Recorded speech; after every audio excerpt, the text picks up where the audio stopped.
Hello students, economics के इस classes में आप सभी का एक बार फिर से स्वागत है। Dear students, in this class we will discuss about the value addition method. हम ये देखेंगे कि वैल्यू एडिशन मेथड के थ्रू हम नेशनल इनकम या डोमेस्टिक इनकम किस तरह से फाइंड आउट करेंगे। यानी कि शुरुआत करते हैं value addition method. Value addition method. Value addition method सबसे पहले तो ये जानिए कि ये जो वैल्यू एडिशन मेथड है क्या होता है। What is value addition method? What is value addition method? ये वैल्यू एडिशन मेथड क्या होता है? ठीक है, तो dear students, value addition method measures the contribution of each producing units to production or the value added by each enterprise or each firm in the work of production। इसी को हम value addition method के नाम से जानते हैं। ठीक है, यानी कि वैल्यू एडिशन में हम यह देखते हैं कि जितने भी हमारे प्रोडक्शन यूनिट्स हैं, जितने भी सेक्टर्स में प्रोडक्शन यूनिट्स हैं, तो उनके द्वारा जो गुड्स प्रोड्यूस किया जाता है वह किस लेवल पे किया जाता है। ठीक है, एंड जब वर्क ऑफ प्रोडक्शन होता है तो उसमें जो रॉ मटेरियल का जो एक्सपेंडिचर होता है, रॉ मटेरियल पर जो एक्सपेंडिचर होता है, तो टोटल वैल्यू ऑफ आउटपुट में से जब आप उस रॉ मटेरियल के प्रोडक्शन को माइनस कर देते हो तो आपको जो भी अमाउंट मिलता है उसी अमाउंट का नाम होता है वैल्यू एडिशन। ठीक है, मान के चलिए मैं आपको एक एग्जांपल देता हूँ। मान के चलिए कि किसी प्रोड्यूसर ने ब्रेड बनाने की फैक्ट्री चला रखी है, यानी वो ब्रेड बनाता है। कोई भी बेकरी वाला है वह ब्रेड बनाता है। ब्रेड में मान के चलिए रॉ मटेरियल के रूप में जो फ्लोर लगता है, जो आटा लगता है, वह मान के चलिए वह 1000 रुपीज़ के बराबर लगता है। उसमें जो हल्का सॉल्ट लगता है मान के चलिए वह 50 रुपीज़ के बराबर लगता है। उसमें जो शुगर लगता है मान के चलिए वह 200 के बराबर लगता है। ठीक है, एंड और भी जो केमिकल्स हैं जो उस प्रोडक्शन में जो यूज होगा मान के चलिए वह ओवरऑल 50 रुपीज़ का लगता है। ठीक है, तो टोटल इनका इनका जो प्रोडक्शन कॉस्ट है वो कितना बैठ गया? वह कितना बैठ गया? 1300 बैठ गया है, यानी 1000 एंड 200 1200 एंड उसके बाद 100 1300 कितना बैठ गया? 1300। तो ये उनका हो गया प्रोडक्शन कॉस्ट। एंड इसी को अगर वह मार्केट में बेचेंगे मान के चलिए 1500 में, तो इनका वैल्यू एडिशन हो गया। इनका वैल्यू एडिशन हो गया value of output minus IC. जो प्रोडक्शन कॉस्ट है उसको क्या कहेंगे आप? इंटरमीडिएट कॉस्ट कहेंगे। तो वैल्यू ऑफ आउटपुट कितना है आपका? वैल्यू ऑफ आउटपुट यानी कितने में बेचने जा रहे हैं? 1500 में, माइनस आपका जो प्रोडक्शन कॉस्ट है वो कितना है? 1300, तो कितना हो गया? 200। तो ये जो वैल्यू एडिशन है तो ये कितना आपका, इसे आपको कितना मिला, 200 रुपीज़। इसी का नाम है वैल्यू एडिशन मेथड। ठीक है। अब सवाल ये उठता है कि इस वैल्यू एडिशन मेथड को जब हम यूज करेंगे तो इसका फॉर्मूला क्या है, हैं? तो इसका मैं फॉर्मूला आपको बताता हूँ। तो इसका सबसे पहला जो फॉर्मूला है वह है आपका, जो आप फाइंड आउट करेंगे। एक चीज़ ध्यान रखिए कि वैल्यू एडिशन से जब भी आप शुरुआत करेंगे तो आप सबसे पहले पहुंचेंगे GVA-MP पर। कहाँ पहुंचेंगे? GVA-MP पे, GVA-MP। ठीक है, GVA-MP पे पहुंचेंगे। तो GVA-MP किस तरह से फाइंड आउट करेंगे आप, वो देखिए। इसमें 3 तरह के फॉर्मूले काम करते हैं। ठीक है, मैं आपको एक एक करके बता रहा हूँ, गौर से देखिए, गौर से सुनिए। ठीक है, तो इसका जो फर्स्ट फॉर्मूला है वह है आपका sales plus change in stock minus IC। ठीक है, इसका जो सेकेंड फार्मूला है, और जो sales and change in stock है, ये दोनों मिलकर के क्या बना लेता है, वैल्यू ऑफ आउटपुट। और value of output, value of output क्या बच गया, माइनस IC। ठीक है।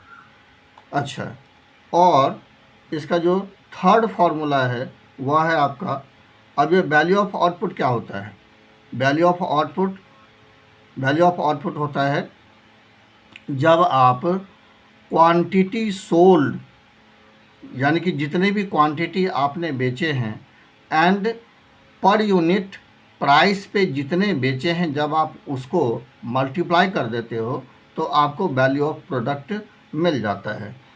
तो इस तरह से जो इसका फॉर्मूला बनेगा वो बनेगा आपका value of output equal to होता है price per unit into quantity sold, price per unit into quantity sold. ठीक है। अच्छा, क्वांटिटी सोल्ड, उसके बाद जो है फिर प्लस चेंज इन स्टॉक। तो चेंज इन स्टॉक को आप कैसे प्लॉट करोगे, चेंज इन स्टॉक को आप लोगे closing minus opening, closing minus opening. ठीक है, एंड उसके बाद माइनस IC। तो ये 3 तरह के ये फॉर्मूले आपके लिए, यानी आपको लर्न करना होगा। ठीक है, जो फर्स्ट है मैं आपको फिर से बता देता हूँ। जो फर्स्ट है वह है आपका sales plus change in stock minus IC। इसी का जो ब्रॉड गेज जो रिमार्क है वो है आपका value of output minus IC। ये वैल्यू ऑफ आउटपुट किसको मिला करके हुआ है, sales plus change in stock को मिला करके हुआ है value of output, and minus IC का मतलब होता है इंटरमीडिएट कॉस्ट। और कभी कभी क्या होगा, कभी कभी जो पर्टिकुलर होगा क्वेश्चन पेपर में, वो प्राइस पर यूनिट दे दिया जाएगा, क्वांटिटी सोल्ड दे दिया जाएगा, उसके बाद चेंज इन स्टॉक ना दे करके क्लोजिंग का अमाउंट दे दिया जाएगा, ओपनिंग का अमाउंट दे दिया जाएगा, एंड उसके बाद जो है जो प्राइस ऑफ रॉ मटेरियल है तो उसका अमाउंट दे दिया जाएगा। तो इस तरह से पहले आप सेल्स यानी कि price per unit into quantity sold आप फाइंड आउट कर लीजिए, ये सेल्स के लिए आता है।